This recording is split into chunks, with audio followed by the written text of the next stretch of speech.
Thank you. Thank you, everyone. Thanks so much, Cara. It's a real pleasure to be here this evening. Before we start, I'd also like to acknowledge that we're gathering on the lands of the Wurundjeri people of the Kulin Nation and pay my respects to elders past and present. And in the context of this evening's discussion about Robert Baines' practice, I'd like to acknowledge the important role that art, craft and making played and continues to play in the life of Indigenous people who have used objects and adornment of the body to reflect their identity, country and cultural practices for thousands of years. Now, as Cara said, Robert and I have known each other for quite some time, and as we're coming towards the end of the exhibition, Robert's done a few conversations, so I've said to him if I ask something tonight that he's just answered too many times or doesn't want to answer, he can move me right along. So we might bounce around a little bit, but bear with us. Robert, we're privileged to find ourselves sitting tantalisingly before the door of this beautiful jewel box of an exhibition, Robert Baines, Baines Jewels, I should say, that surveys your extraordinary and expansive career. Thank you for creating this beautiful experience for us. I know, we're the gatekeepers. Yeah, I've actually got my bulletproof vest on under here. There's enough room. At the heart of this exhibition, Baines Jewels, is your significant relationship with RMIT University as both a student and later teacher for over, as we've heard, for over 3 decades. What initially attracted you to the gold and silversmithing course at RMIT when you started in 1968? 1968. I do remember it. So? I do remember it. Just, he says.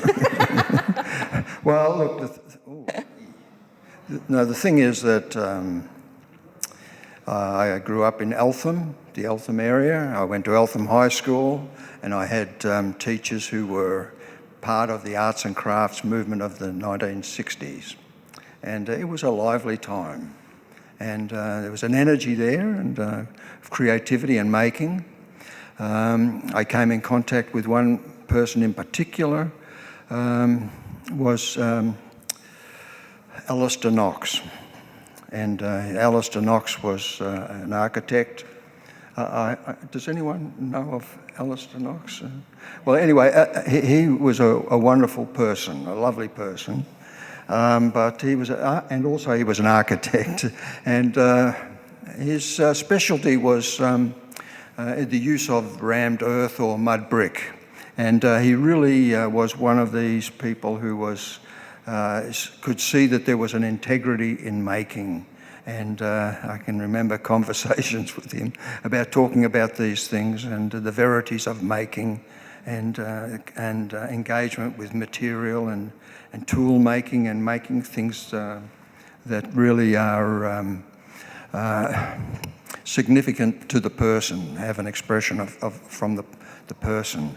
And so I came to RMIT after Eltham High School with that sort of a background. And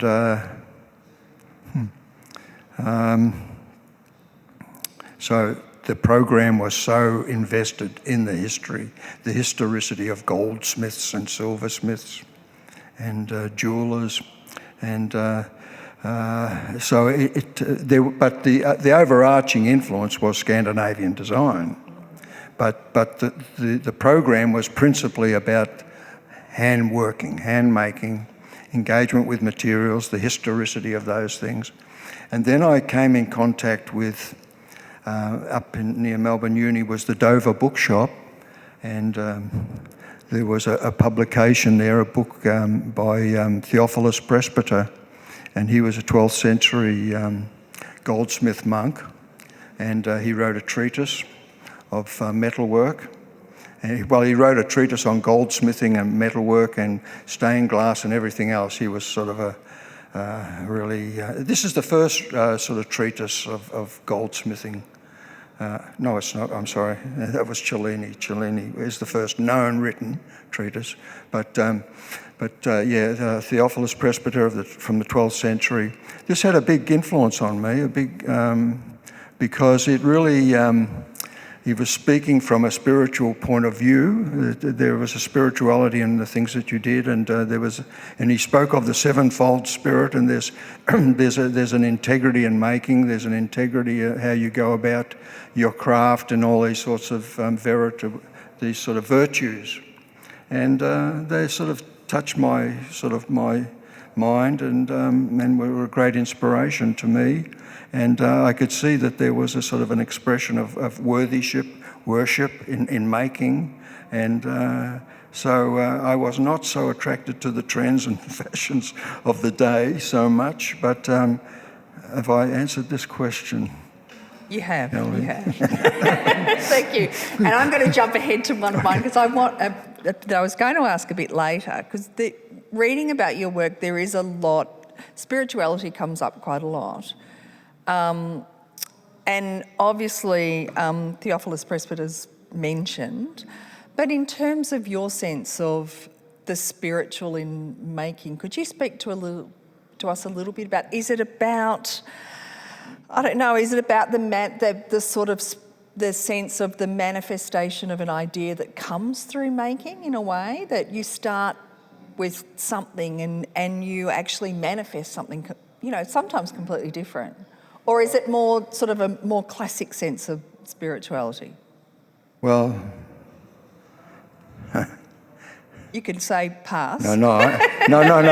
This is such a big subject. I've got to find which doorway do I open to go in and talk about this. But I think what became really important to me was a revelation in that I was intrigued that an idea has immaterial, it has no substance. An idea, that you can build it in your mind and have that creativity and, and turn it over and things. And it's a very dangerous thing, actually, because people think that that's how it is and that's what I'm going to make. And there's a trap. It's not that easy. But the thing is that the maker, me as the maker, I'm rendering something into the visible that is invisible. I'm materialising it, so there's a transubstantiation here. And so that there's a sort of a mystical creativity, this creative spirit there that does that sort of that alchemy, or not alchemy, I don't like the word alchemy, that sort of transition or transferal. And so, but then it sort of comes to the point where, okay, I have a subject, I am going to materialise what is the most appropriate material to convey the subject. Are there particular materials and fabric, substance that projects the subject and meaning, how best to... And so having chosen the material and the substance, then what's the appropriate process with those things?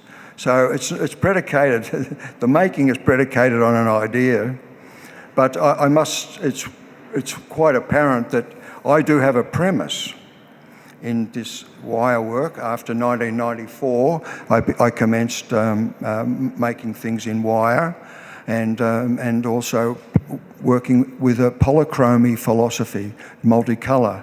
And that was the Red Event. And the Red Event began as just a subject of red and the transference of an idea by the use of the substance, use of the colour red, but the red was chosen for its condition and not confined to its colour.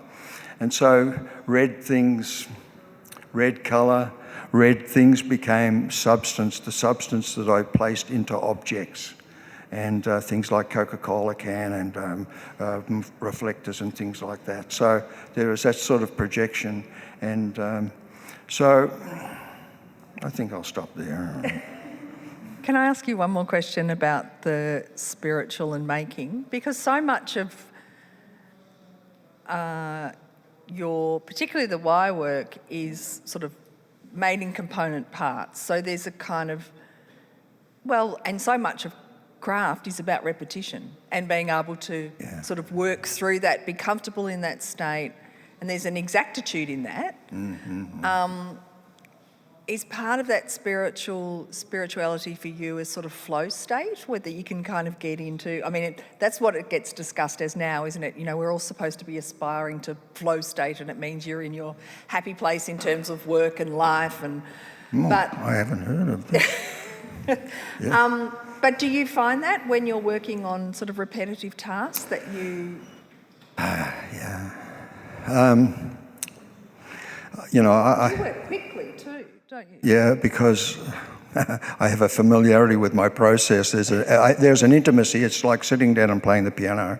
But if we come back a bit, that 1994 was the new subject, a new subject, and conveying that, and the use of colour. But it's online. You're right. It's on wire. You know, and so there was also. Aligned with the polychromy was this poly wire, and all these repetition and complex configurations, but the polyline, and so that becomes the vehicle for me to project my meanings, my subjects, so it's still sort of a veneration happening there, but the red became too much, too strong. And Kelly, there's this story about this man. He was in the hospital bed and waiting for the surgeon. Anyway, I'm worried. Yes. Anyway, you know, and having asked which part he'd like to keep. This patient thought, I decided on the red because then I can read and I decided on the head because then I can read and consider things red. That's the importance of red. Okay. Forget all that. Forget it all. But the thing is that the red became too much for me, but it was part of, I realised that it's too intense, the condition of red, you know, because I just saw it as the symbiology of red is, you know, it's used in conveying of love and affection, but it also can be hate and anger. And then I saw it as a sort of this expression of the shedding of blood for the remission of sin and these sorts of religiosity, spiritual things. But then the Klaus Altenberg text that I saw from this from his museum, his Mickey Mouse Museum catalogue, 1961. He said that red is redder than green, it is meaner than yellow, and bloodier than black.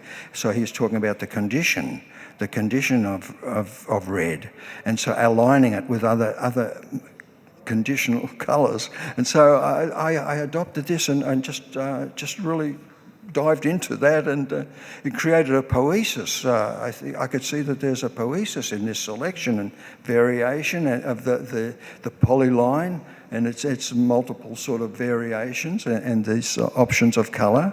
And so this poesis, this poetry, it was sort of like a silent song or something, you know. So I sort of went for that for quite a while until I then went to.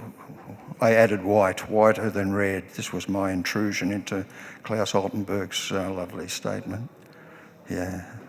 Okay, I'm going to make you jump back before we jump forward again.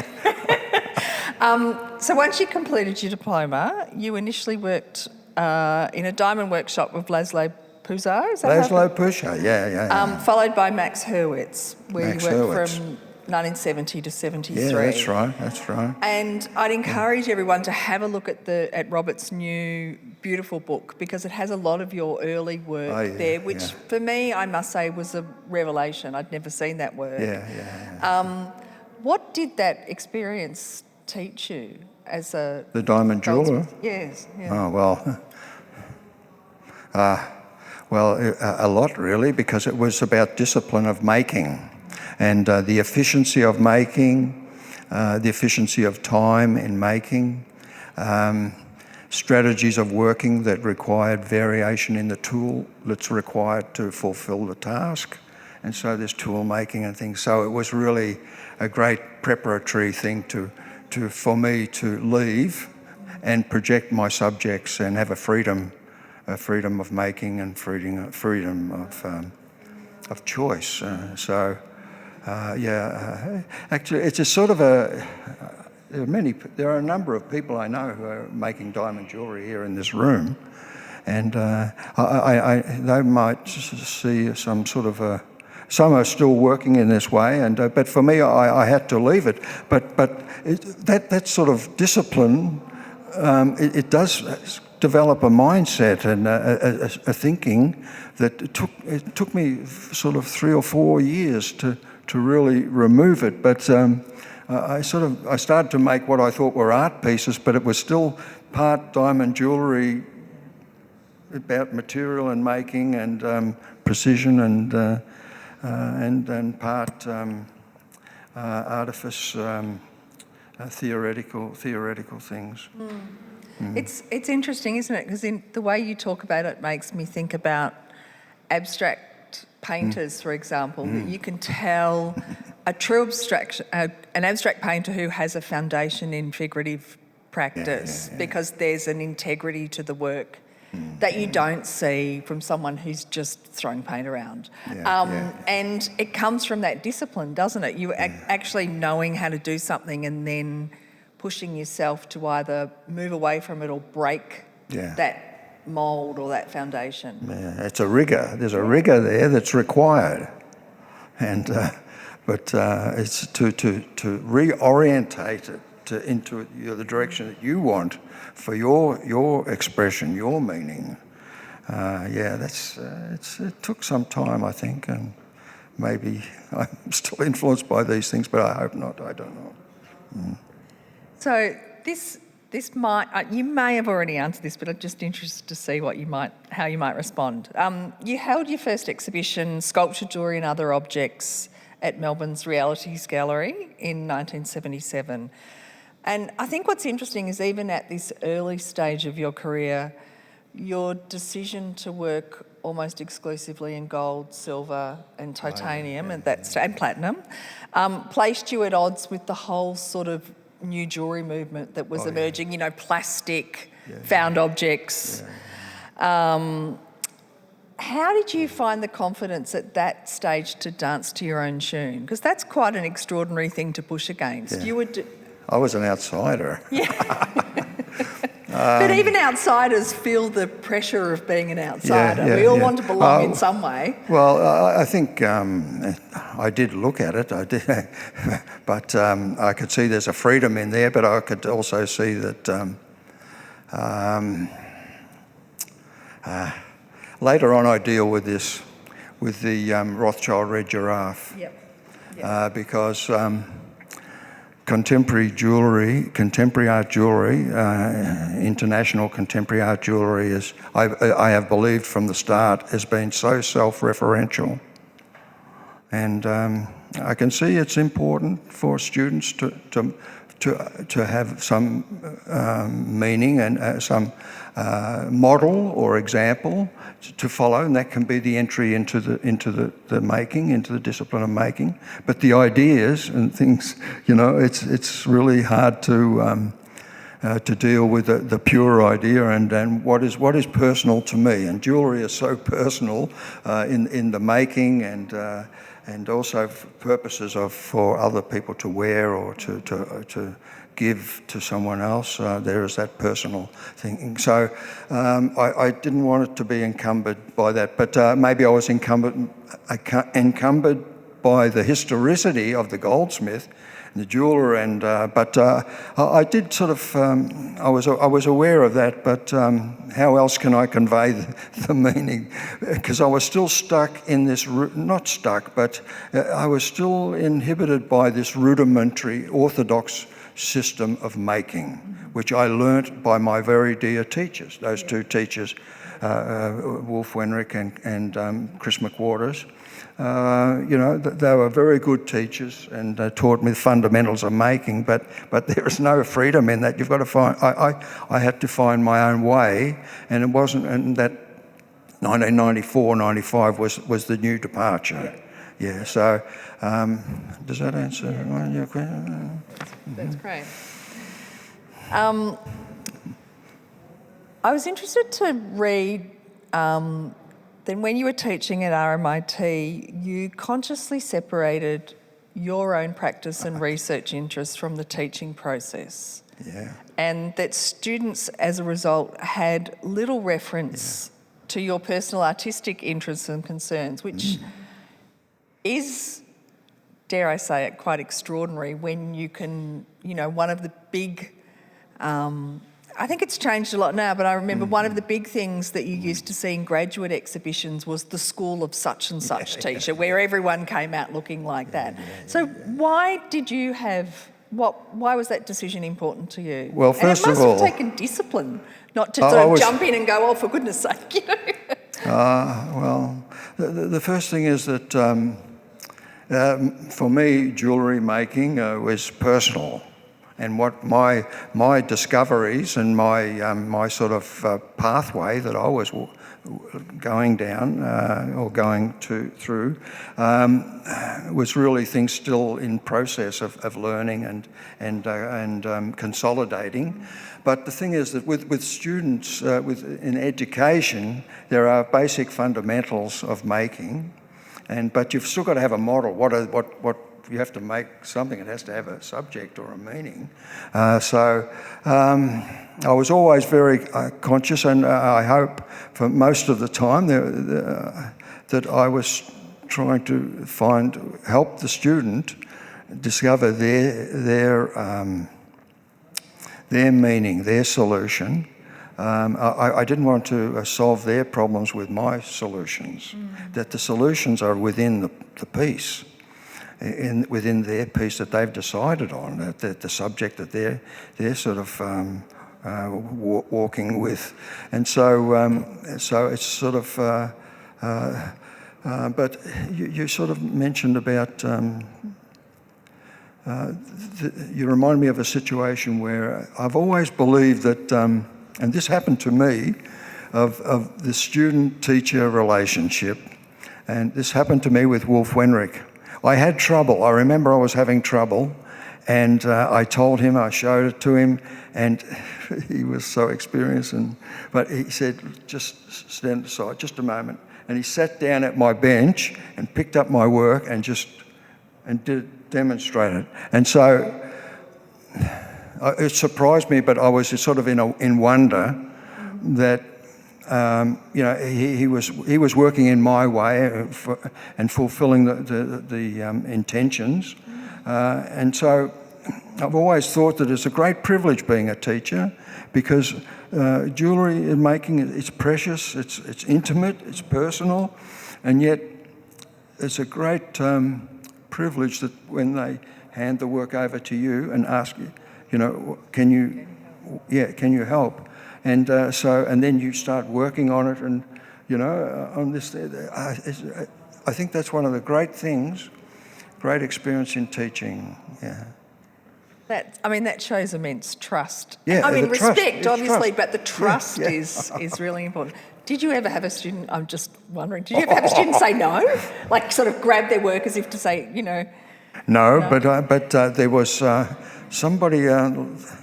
Reminded me of some event, and I can't remember it, and I don't know if it's true or not.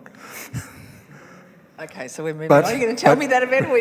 But you said, "Oh, Robert, I was having real trouble with this thing, and you don't remember this, but you took it over, and then I thought, oh, he's going to destroy it, and then it ended up an hour or so later, it came out okay. It was good. But I can't say who that is, but everybody knows this person. Just one more thing about, that relates to teaching. So I was also interested to discover something I hadn't realised before, that you taught an experimental drawing class while you were here at RMIT. So I'd be really interested to know the importance of sketching to your creative process, because what's so interesting for me about the drawings of yours that I've seen, and I haven't seen a huge amount of them, but they're certainly reproduced in publications, is they show volume and space, sort of intersecting planes, some decoration, but they're really sketchy. They're certainly not what someone would consider a finished drawing. So you're not rendering something effectively. So that makes me wonder that when you're sketching as a starting point, is that just the starting point, and that the creation of the work's in the making? I remember now what you were saying, but I'm not sure if it was the five. People will be able to correct me on this. I'm not sure if it was the five-ring project or five-ring project. In my more early days, I did, but there was the other project I did about idea development and starting with just a single line drawing, and then interpreting that and reinterpreting, and then starting to interpret the spaces and things, giving them different values with colour, and reinterpreting, and then interpreting it with materialising it with collected material, collected fabric or object.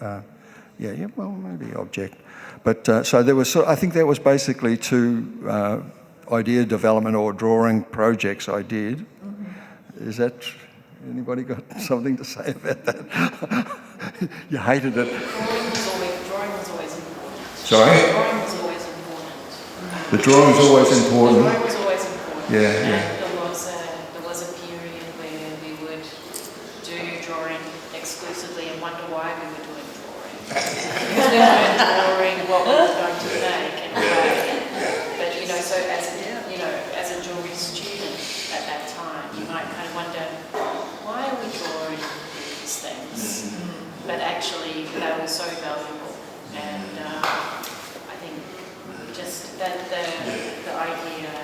Well, I guess the continuing reinterpreting is really sifting through so that you have you have a knowledge base that you've established and that you can select from, and I think that's sort of one premise. But also, the funny thing is that when I was doing the archaeometallurgy work, I had to make drawings of the pieces, because when the piece goes into the scanning electron microscope, you couldn't identify which part was where, and to orienteer it so that these projected sort of lenses can take a visual reading.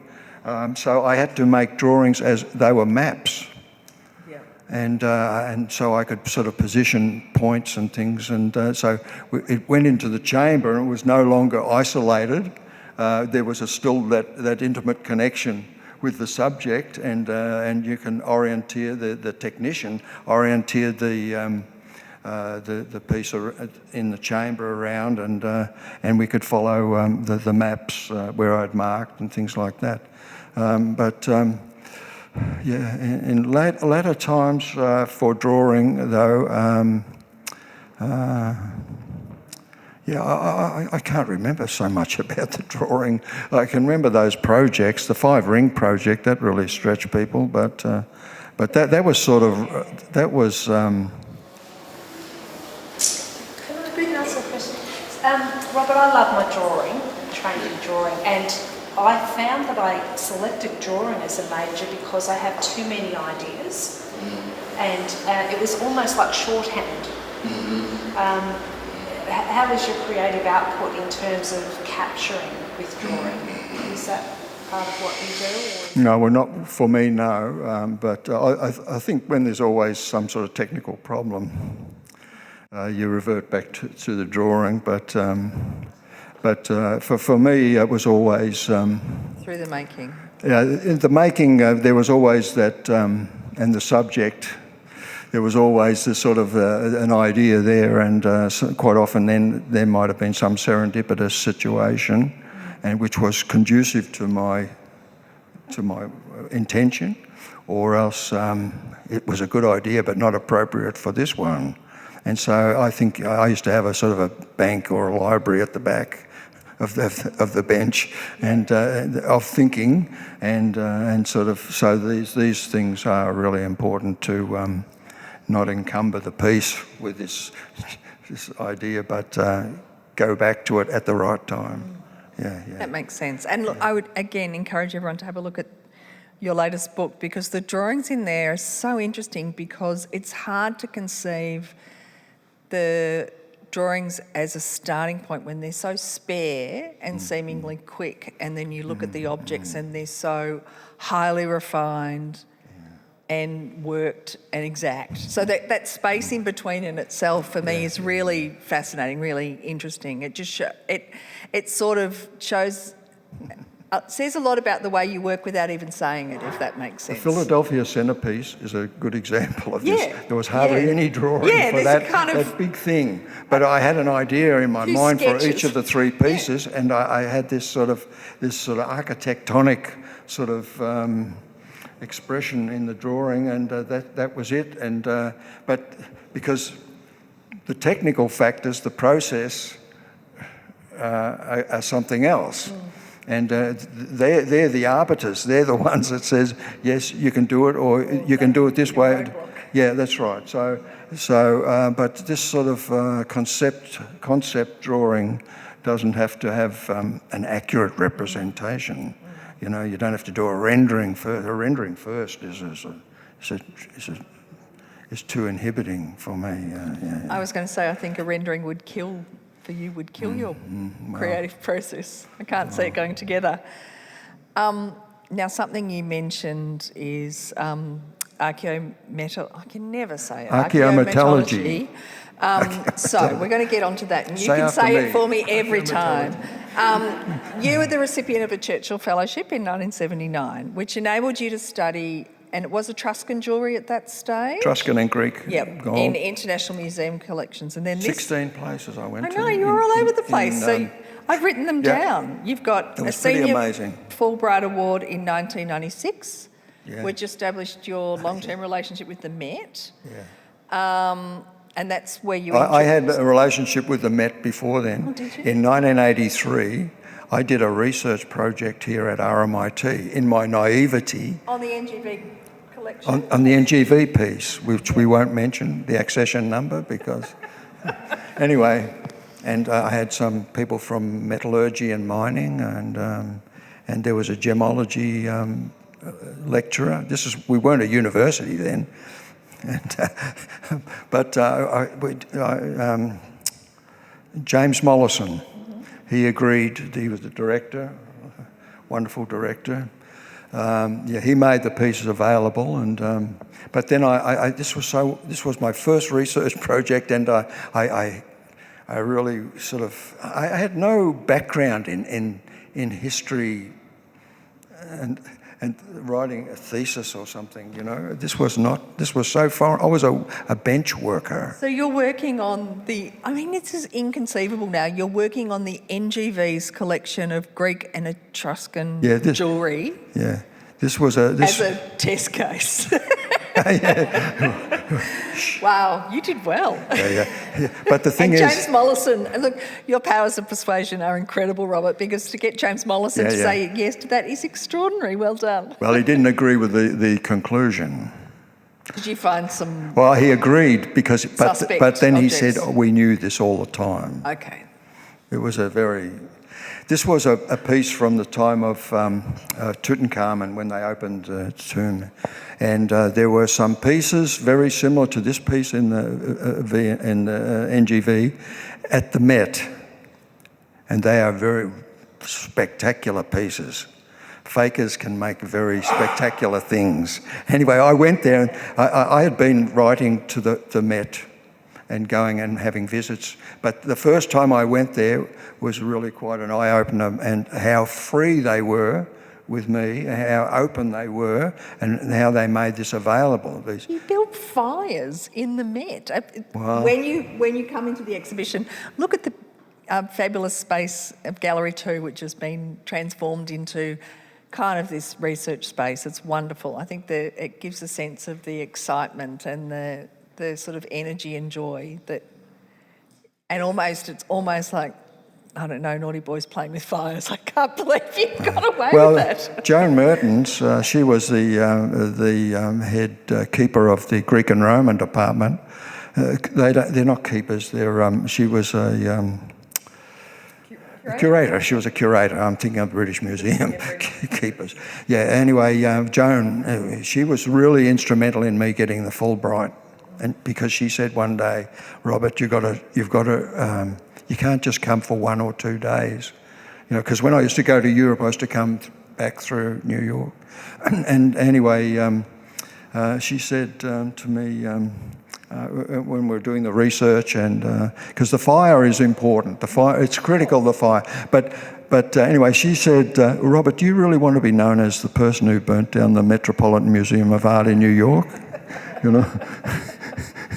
But she was a sort of a nervous lady. She was a classicist. Classicists are very interesting people. She was so nervous, she let you do it. Well, yeah. She's probably slightly worried. Oh, she was very cautious. Classicists are like that. They're used to dealing with dead artists, and... Well, that is the curatorial joke, isn't it? A good artist is a dead artist. I don't agree with that. I worked in contemporary art, so that's not my saying, but that is the saying of some of my colleagues in some larger institutions. Kelly, this is disturbing that you've taken this in this direction. Anyway, that word that I can't say, before I ask my next question, I thought I might share a quote that was written by Dr. Barbara Deppert-Lippitz. Seriously, could you get some collaborators with, It was German, a very, an interest... So she was on the committee, she was a committee member of the Fulbright Review, and this is what she said about your skill and expertise in this area, which I think is quite extraordinary. She said of your research, and I quote, Baines's articles on the gold cylinders from Praenesti, published in 1992 and 1993, have set a completely new standard in the scientific as well as in the art historical analysis of ancient jewellery. For about 30 years, most of the research on ancient goldsmithing techniques has been quite repetitive. Mr. Baines's work was the only remarkable exception. His approach led to the discovery that in ancient gold work, stylistic features are often the result of technical necessities. Yeah, it is so important. That's extraordinary. But nobody had written that. Nobody said it, but except German scholars say, oh yes, I knew that. It's very interesting how they... In some ways you're an innovator in terms of practice-led research, aren't you? I mean, it's exactly what you've always done. I mean, that's today's term, but you've been doing it for decades. And how extraordinary that you had colleagues from all of those different disciplines who were willing to listen, work with you and take on board that research. It's in Bronze Age gold manufacture, there are these technical factors that determine the design configuration of the components. And so it's not all fashion and trend. It's technical factors is why they did these things.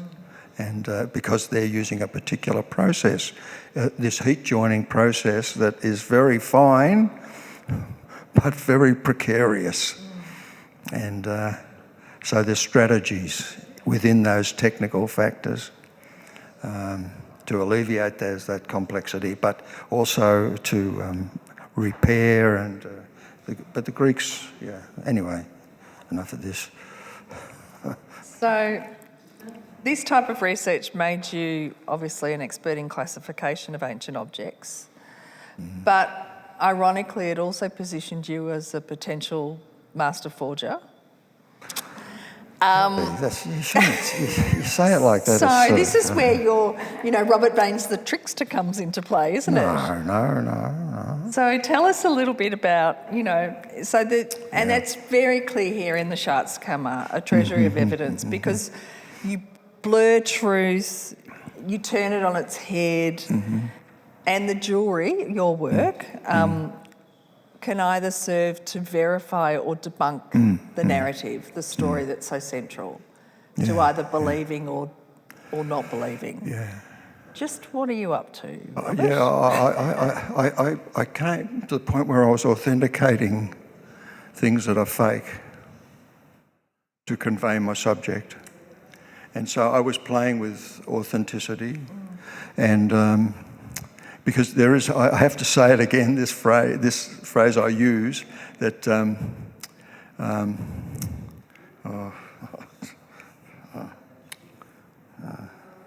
sorry, I have a mind blank. That's all right.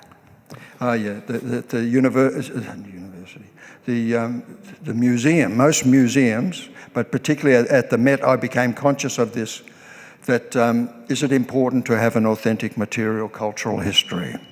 And this is a condition of consideration and observed and followed. And so what I was doing, I was making copies of things that I selected. And so this was knowledge for the museum about their collection. But the second thing is it's also, it's an informing, it's a knowledge, building a knowledge base in the authenticating of pieces. And the third part was for me just to build a knowledge of manufacture, of making. I'm sorry, why were we directing this? Talk about the Schatzkammer. Do you want, Okay, what would you like to tell us so about I that? realised that this thing about authenticity is important, and I thought that I can use this. I can play with authenticity, and I can make things that from some, not confined to the Bronze Age gold manufacture, but historical jewellery, making historical jewellery that has some sort of a subject of historicity about it, and I can make it as authentic as possible, and so it's seemingly correct, but the premise that it's fundamentally flawed because there's an intrusion of something. There's an inclusion, there's a disruption, and that was my the intervention of red towards the end. I was placing red into historical pieces, cultural places, and things like that. So kangaroos, plastic kangaroos, or reflective lights, or Coke cans. That's right.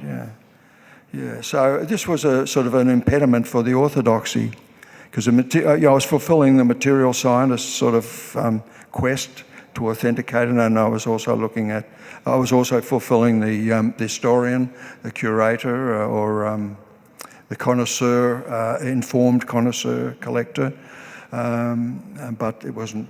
It was confounded by this red thing, plastic. Glass. Have you ever stood behind visitors looking at some of the works in the Schatzkammer to hear their conversations? It must be fascinating and very tempting to do so, because you demand of the viewer close looking, which so many people are not very good at anymore, but close looking, so observation skills and reading and a knowledge of history to be able to decipher truth or fabrication. Yeah. Well, my hope in this sort of concept is that by this intrigue and this sort of, is it too fantastic? And it makes the viewer or the inquirer look further into it, and they gain more and more of a knowledge about jewellery and jewellery manufacture, jewellery fabric, and so that's really. I'm not trying to confound people, Kelly. Well, I think there's a joy in the humour too. They're very funny. I mean, well, it's a serious business. I love to think that the Phoenicians were, on the Sunshine Coast. You saw the material evidence. I have, and it's very convincing. It is. Yeah, it's well tested. The copies. Well, yeah, we shouldn't say too much about that group because it's in that room there. And yeah. So we've talked about red. Red, yeah. But as you say, you didn't stick with red. You then moved through green. I hope I've got this order right. Green, yellow, black, white. Yeah. Probably my favourite, pink. I love the pink. Yeah. You've talked about it a little bit, but what is the magic of the combination of the colour and wire work? Because that's been a sustained practice now for many, many years. And in saying that, you continue to reinvent and push it. It's extraordinary. But well, I said before that there is a sort of a poesis in that sort of mixture of line, coloured line and space. That line that has those eccentricities, it has its meeting points, and it has its converging and these constructions. So there is a sort of a lyricism in the thing, but this became. It's always been sort of there because I said from the outset, very soon on after 1994, I had the premise of I was going to build it in whatever it was going to be built in line, because I'd stopped making historical pieces like, say, the 12th century bracelet with the dogs on the shoulders and this red heart. This 12th century bracelet with this red plastic reflector heart, which is so beautiful, with this beaded gold wire, and it's got all the right things.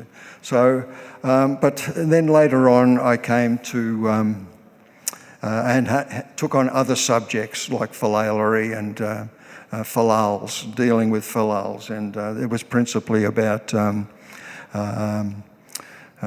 taking costume jewellery that sort of had such a low status to it, but putting it into a configuration, which are these structures, linear structures, and elevating them in a way, and now are they fine art? Can I say they're fine art, these philales?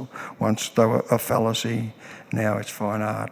So that was sort of one subject, but I think one of the most important subjects was this perception, and I came across...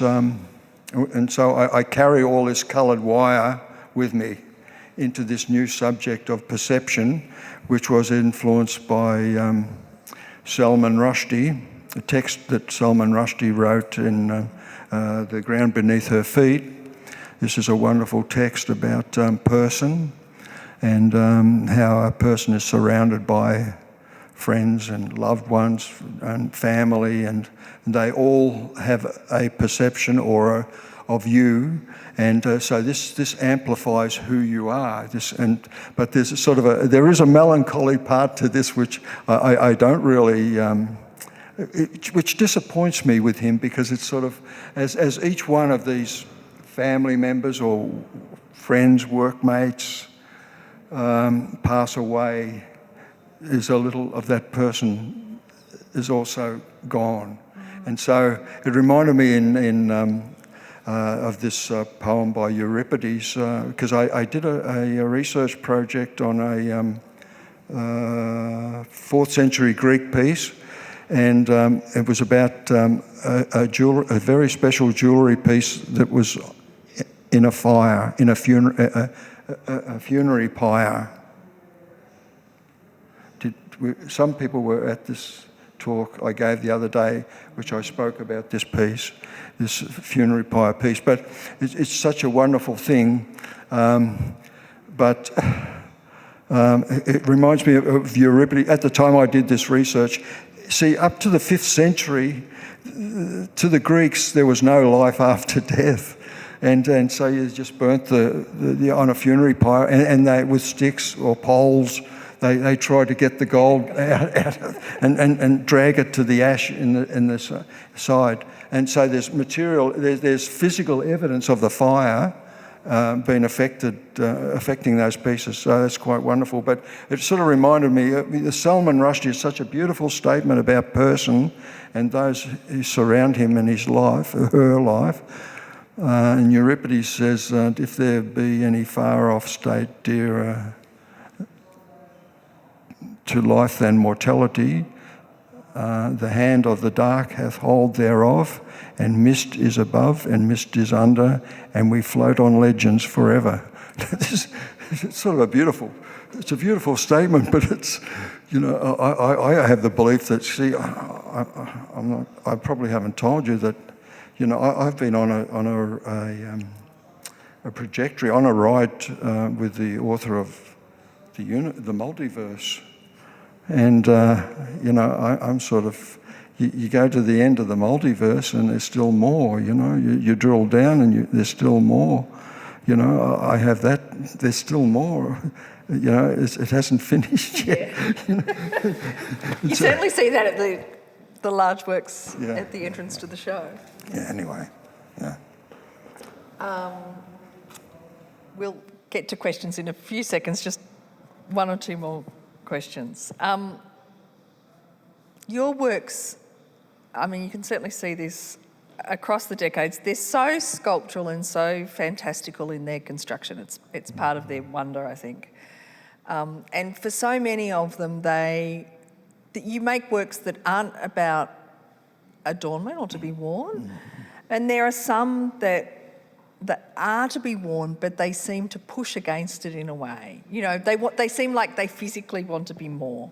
So despite bearing titles like brooch or pendant, you know, which seems very perfunctory for such beautiful things, which tie them again through that sense of classification and orthodoxy to jewellery.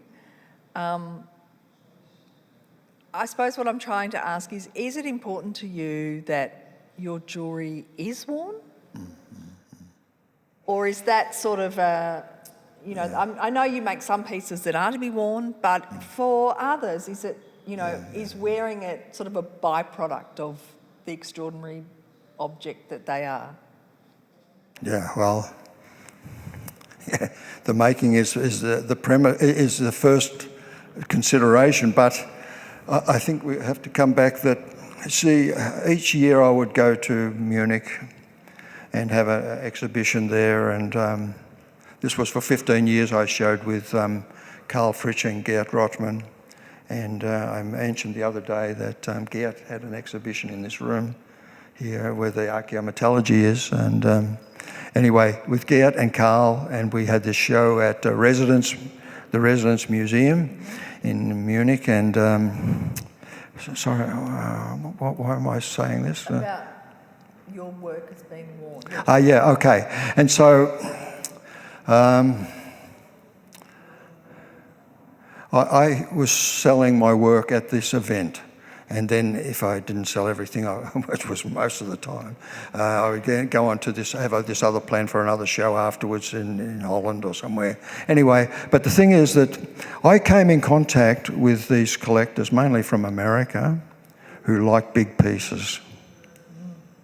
And I had a personal patron here in Melbourne who encouraged me to make big virtuoso pieces. And so there was two influences. There's a third influence, is that in my, there was one time when I went to the Vatican Museum, and there was this breastplate. It was a fibula, a giant fibula. Fibula is a pin that attaches the clothing. And this is sort of larger than a torso. And so that really, you know, but I saw that early on in the 80s, 1980s. I used to go to Rome maybe 2 or 3 times a year, and because I had appointments and things, I got very good access, you know. And so why am I saying this? These big pieces. And that torso piece, this is a virtuoso piece, you know, and the other, so that was that. But so I thought, I gravitated to making larger pieces, and sometimes they had to be worn. And most of the Americans, they would wear the big pieces, and so American collectors, and so that sort of was my encouragement, and it suited me fine, you know. Absolutely. And then in about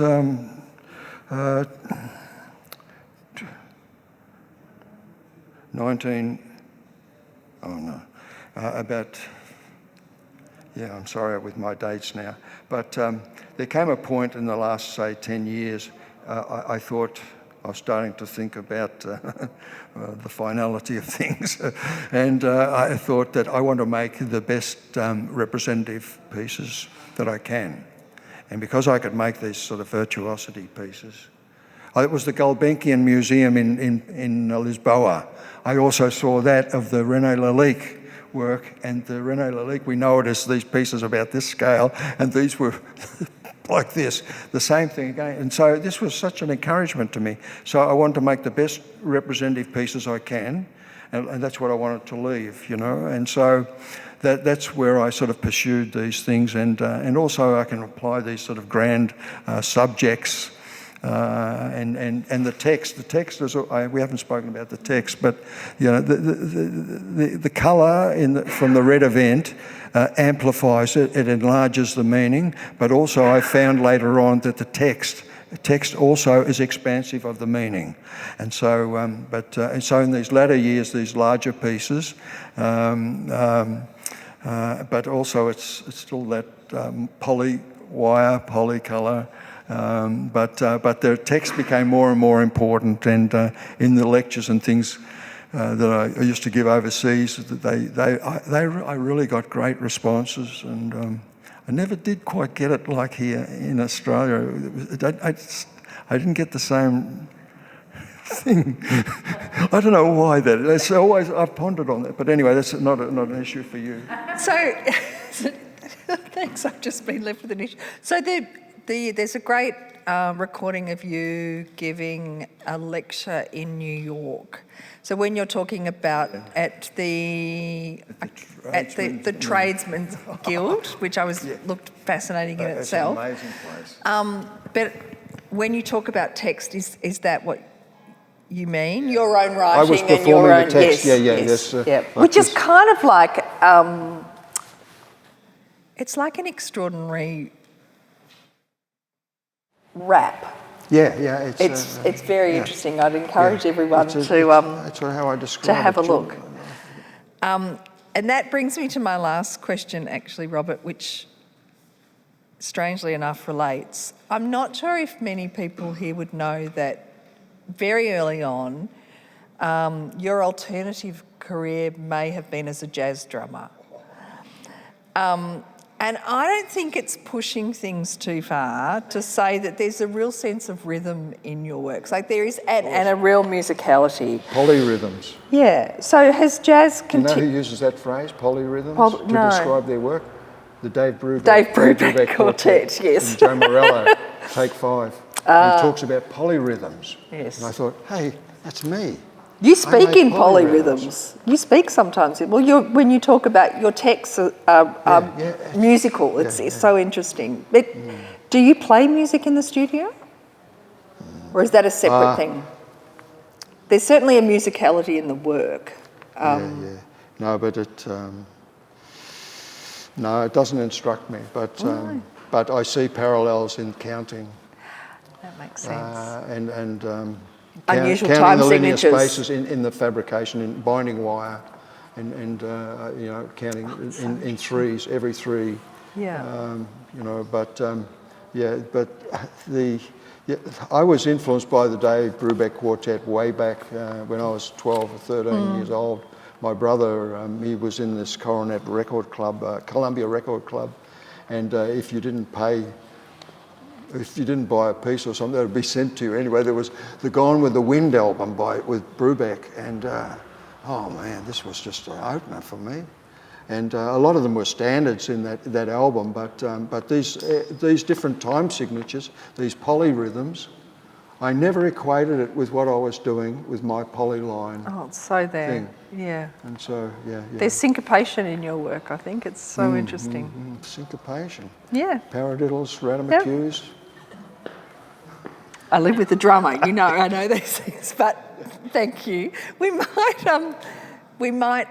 I have a bit of text here. Robert wants to read some text. Yes. This one, Amos. I'm sorry that the image is so small because it's normally a big image. Yeah. And but can I just if we got time to if I just Here, read use my the text. microphone. Here, I'll hold it for you. Do you want to read it? No, You right? So this is Amos and the Time Jumper.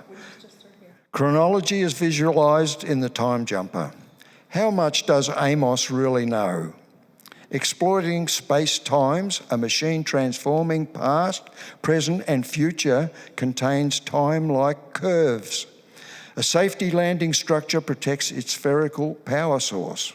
Amos holds the space-time framework containing devices and componentry of where the time traveller has been. Future travel rests in his hands. What is Amos's knowledge of the organisational open structures fixed below its protective mesh? This open protecting cover traps feather-like space missiles and feathers of space-time physics in its landing formations. Amos clutches chronology and place, traced in the complexity of colour-coded componentry. Series of interlinked colour-coded componentry testify to global travel, conductors using rocket geometry. How familiar is Amos with the spatial circles, cubes, square tubes, round tubes, and networks of mesh, intersecting in colour codes according to their destinations? In his hands, Amos grips the facilitator within the complex mechanist frame, identifying past arrivals and future departures. So that's it. Yeah. So, thank you.